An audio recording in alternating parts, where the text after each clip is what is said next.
শুধু দর্শক, আমরা আজকে আবারও মিরগঞ্জের হাটে হাঁসের ভিডিও করার জন্য আসছি।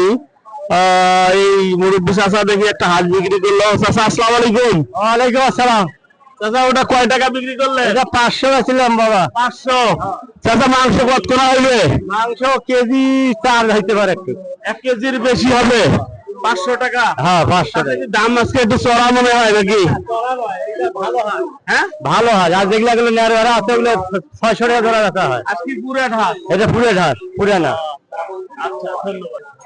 এই যে দর্শক, এখানে হচ্ছে কিছু চাইনিজ হাঁস, এগুলা দেখি ভাইদের সাথে কথা বলি। বড় ভাই আসসালামু আলাইকুম। ওয়ালাইকুম আসসালাম। এগুলা আপনাদের কি হাঁস বলে? চীন হাঁস বলো ভাই। এটা চীন হাঁস বলে। এটা কতটুক করে ওজন আছে ভাই? 2 KG 1.5 KG plus. 2 KG 1.5 KG plus. তো এগুলো কত করে বেচতেছেন? দাম চাইতেছি তো 2000-1500। 2500 টাকা করে পার পিস। আপনারা নিতে হলে মিরগঞ্জের হাটে আসেন, অসংখ্য হাঁস উঠছে।